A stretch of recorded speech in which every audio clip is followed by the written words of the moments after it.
Alrighty then.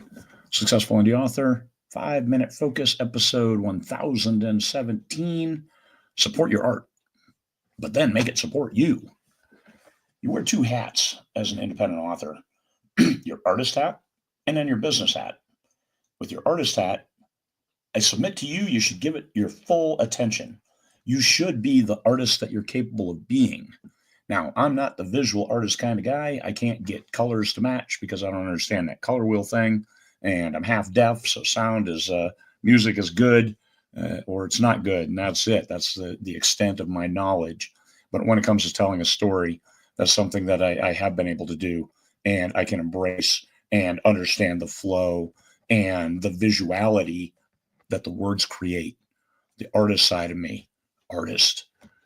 But then you got to put that aside because once you finish that book, you got to put on your business hat. You have a product. You need to put that product in front of the right readers. You need to get it out there. You need to sell it. Sell your baby. Yeah, not good advice in the real world, except when it comes to the author world. That is great advice. You need to sell your baby. You can't think of it as a baby. You got your business hat on. Artist, you did a great job. Go have a pizza, drink some soda, enjoy yourself. I'm going to be over here working, selling this book. So artist hat, your art can support you. If you go into it thinking that I'm going to make this art, but it's not going to support me, but I'm going to make it anyway because that's my hobby. Sounds like you're half-assing everything in your life. Are you going to make art? Are you going to make great art? If you make great art, why does it have no value? It does. Your words have value. So put them to work. You write that book, make it the best book you can make it, get it edited, get it proofread, send it to people who in the genre and get their input, and then put it out there. Sell it. Don't let yourself be exploited by people who, I'll publish your book for you, and they make you pay. That's vanity press. That doesn't work. When they say, well, you keep your copyright, it's hybrid publishing. Hybrid authors are authors who publish with traditional publishing houses as well as themselves.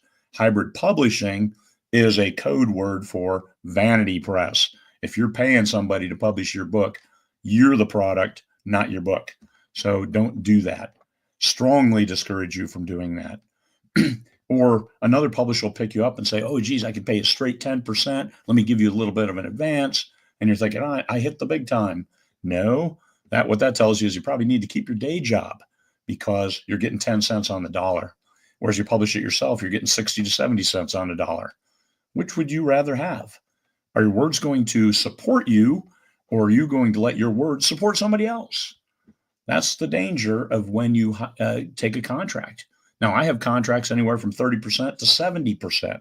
30% is on the low end, but you know what's 50 to 70%? That's pretty good when somebody else is doing all the marketing and getting it out there, and you're getting 50% of the profits as opposed to 30% or 50% after costs, and they deduct everything they spend for advertising and the covers and that. So in essence, what are you paying for?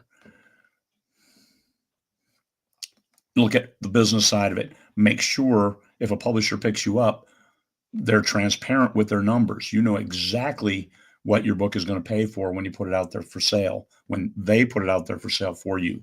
Now, that works for a lot of people, but make sure that you understand with eyes wide open what you're getting when you go into these arrangements. If you're okay with that, great. Just understand, but don't give up on yourself just because, oh, I don't want to do that business stuff. So what? You can do the business stuff. There's no reason not to. The business stuff is easy because you put on your business hat, you hide behind your screen. Don't share a picture of yourself. Just say, hey, here's what it is. I need to get this book in front of the right readers. Do promotions. You know, written word media absolutely doesn't care who you are, who's submitting books to them, for them to share with their newsletters. So why would you care? Business hat, putting that product in the right reader's hands. That's what makes money for you. That's how your art can support you. So me, I'm not good with 10 cents on the dollar, not for my work. My time is much more valuable than that.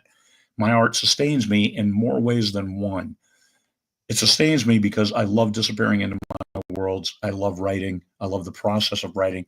But then I also love the process of bringing that book to market because I'm a business geek at heart. There's alway business-y stuff, Project management was always easy for me. Writing, not so much. I liked writing, but I loved reading. And after you read enough books, guess what? You can write okay because you think back to those books. Okay, how does this read? And you give yourself that critical view, and you don't keep rehashing the same paragraph over and over. Fix it, move on, make it readable, move on. Let the readers give you input, and all of a sudden, your art is better than you ever imagined, and you have fans willing to pay you for your art. Nothing better than that. Let your art sustain you. Don't give up on it before you've given it a good chance. Peace, fellow humans.